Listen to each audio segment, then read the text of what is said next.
I'm Quinnell, welcome to the WrestleTalk News. Our top story today is CM Punk, because when isn't it? But actually, no, you know what? I'm going to give you some other news first, and then we'll dive into the Phil-shaped mess. AEW Fight Forever seems to finally have a release date. Yes, it is finally happening, and according to Fightful Select, it won't be too long before we have it in our hands. The reported release date for AEW's debut video game will be June 27th, a date chosen to coincide with AEW's second annual Forbidden Door crossover event with New Japan Pro Wrestling on June 25th. The game, like the Punk situation, has been something of a never-ending story, with changing cover arts, pushback release windows, and mostly radio silence. So this news is certainly welcome. While some fans have criticized the game's visuals based on the footage circulating online so far, Fight Forever is clearly going for a more retro feel, with many comparing the gameplay to the potential GOAT of wrestling games, WWF No Mercy, though personally, I'm more impartial to Here Comes the Pain. So yeah, in a little over a month, we can finally put Punk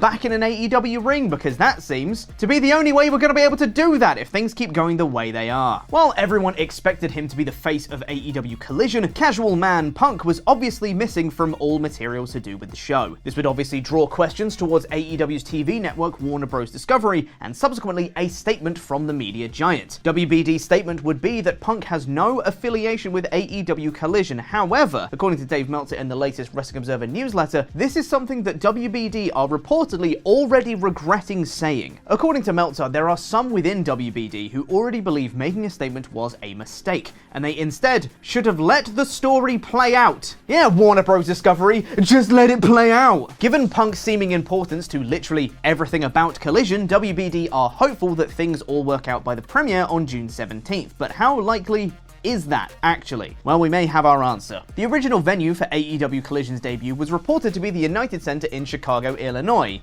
You know, Punk country. However, given the awaiting disaster of hosting the debut in Chicago without Punk, can you imagine? It seems as if AEW are set to change course, and to a very familiar location, no less. Once again, according to Dave Meltzer, AEW have made contact with Daily's Place in Jacksonville, Florida, regarding potentially moving the premiere there. While this isn't set in stone, as seen on AEW Dynamite, Tony Khan would announce Collision's debut touring schedule.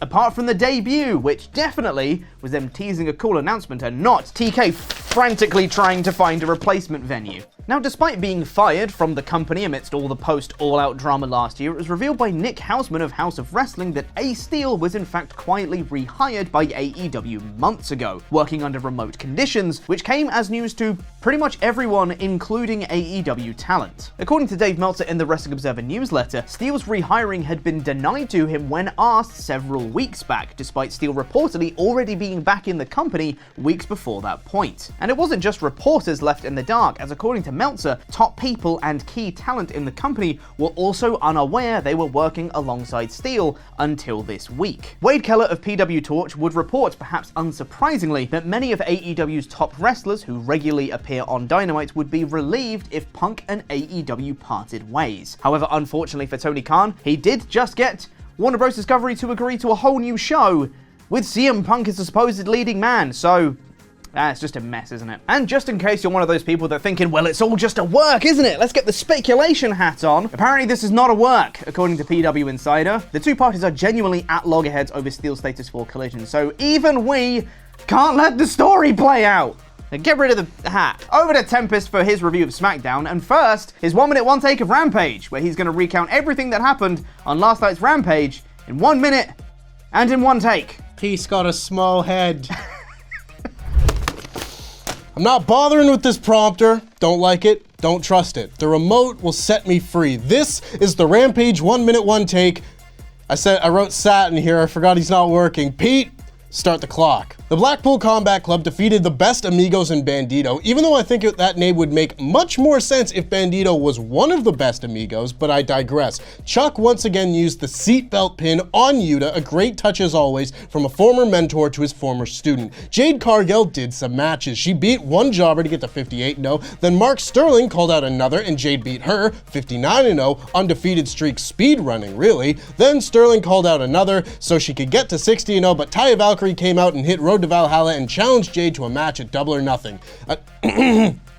QTV announced Jesus. QTV announced themselves for the game of blackjack at Double or Nothing, and then the Hardys announced a match for Double or Nothing, where if they beat Ethan Page and the Ass Boys, they will own the contract of Ethan Page, and I completely forgot the Ass Boys were in the firm. Ethan cut a promo upset about the situation, and he and the Booty Boys beat up the Hardys. Chris Jericho called Adam Cole a coward, and then challenged him to an unsanctioned match at Double or Nothing, and tore up his legal agreement as Cole entered the building and brawled with him. Then Dustin Rhodes beat Bishop Khan after a lot of bleeding, and the Mogul Embassy beat up Dustin Rhodes after the match, and Keith Lee tried to make the save, but the numbers got the best of him as Swerve hit the Swerve Stomp while Keith was sat in a chair. That was so much longer than a minute. Sort it out. I choked. Idiot. Literally. Yeah, you did choke.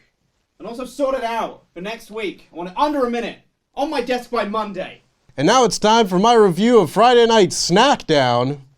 Pretty deadly in about 5 minutes. We start with Roman Reigns in the ring for a promo with Kevin Owens and Sami Zayn, and Sami tells Roman that his greed led them back together, and at Night of Champions he isn't going to beat them for the tag titles because he isn't as good as them, and he isn't as good as the Usos either. This really bothers Roman, but before he can get to his point, the Usos rush through the crowd and attack KO and Sami. Roman isn't happy and goes to leave but bumps Solo and looks worried about it, which is certainly an interesting development. Then backstage, Roman is barking at the Usos for making that decision to interrupt him and tells them to get out. I got big Triple H Undertaker vibes from this segment. You know, the one where Taker goads Triple H into fighting him at WrestleMania by telling him that Shawn Michaels was always better than him? I love stories that play off the wrestler's insecurities, and while the Sami Roman thing is now a bit played out, I really like that moment. Pretty Deadly beat the Brawling Brutes in their SmackDown debut, which was a pretty standard affair as the Brutes got some good double team offense in before Pretty Deadly hit the spilt milk for the win. Asuka then beat Zelina Vega in another quick match after Zelina said backstage that she's ready to hang with the top stars in the women's division after taking Rhea Ripley to the limit. Well, not really the limit, and she's only won one match in the last 18 months, but we're working with it. Not here in this match either, as this was a back and forth match with Zelina catching Asuka off guard, but as soon as Asuka was able to lock in a submission hold, this was over. Asuka wouldn't release the hold after the match, and Bianca Belair came out for the save, only to get the lightest coating of mist sprayed on her face. Only to get the lightest coating of mist sprayed on her face for her trouble. She barely sold it, but, you know, glancing blow. You get it? Glancing blow, because Oh, glancing blow. Never mind. Grayson Waller then debuted his new show, The Grayson Waller Effect, and man, was it boring. AJ Styles was his guest, and Waller asked him what winning the world title would mean to him, and Styles said it would mean everything to him, and he's been training harder than ever, while Seth Rollins is on a movie set being a serpent or something, and then Waller said he can't wait for the end of the match when the announcer says the new World Heavyweight Champion, Seth freaking Rollins. And they have a stare down. There wasn't no Piper's Pit, no highlight reel, just a promo segment with a smidge above no payoff. It had like a sliver of payoff, like Mickey cutting Goofy a slice of bread, like Mickey cutting Goosey. Goosey? You feeling goosey? You feeling goosey? Like Mickey cutting Goofy a slice of bread sliver of payoff. We'll probably get a match at some point. The Street Profits beat the mystery team of LA Knight and Rick Boogs. Boogie Knights, surely. The Profits couldn't get anything going early, but eventually got things rolling, hitting a dive to the outside and pinning Boogs with their finishes. And then Knight hit the BFT on Boogs for good measure, so we're either gonna get a feud between them, or Knight looking for a new partner every week until he wins. Whichever option puts LA Knight in the win column works for me. Yeah. Thanks, Sat. Cameron Grimes is backstage, and he's just so gosh darn happy to be here. He's gonna stay focused, and he's gonna go to the moon. I miss the Cameron Grimes that had swagger and character. Karrion Kross reads his tarot cards and calls AJ Styles Alan, and I think people using wrestlers' real names for no reason might be my biggest pet peeve in wrestling.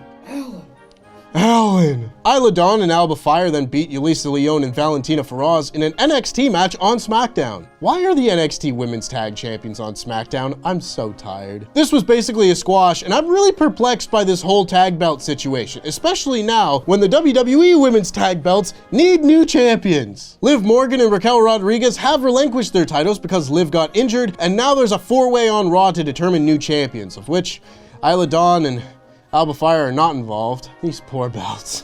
Raquel's gonna find a new partner and face Bayley and Io next week because Dakota is also hurt. Austin Theory came out for a promo, not understanding why Bobby Lashley and Sheamus teamed up on him last week. He says he and Sheamus have a lot in common. They're both tough, They're both strong, they both beat John Cena, except Theory did it at WrestleMania and Sheamus did it like 12 years ago. Sheamus then comes out and Michael Cole calls him a former Intercontinental Champion, and I cannot wait for this show to be over. His whole character over the last year has been that he hasn't won the Intercontinental Championship. It's like the one thing he hasn't won.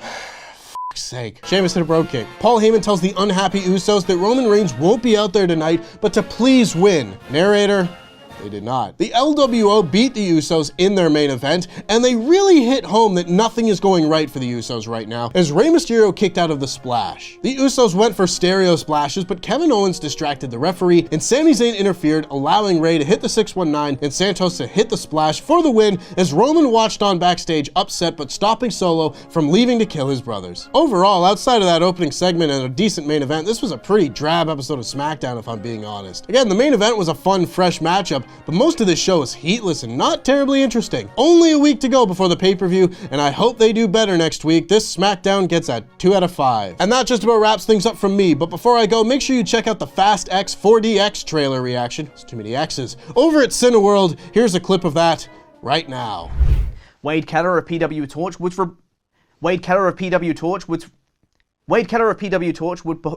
fucking Jesus Christ. It's the same line 3 times. Wade Keller of PW Torch would report, perhaps unsurprisingly. There's the words.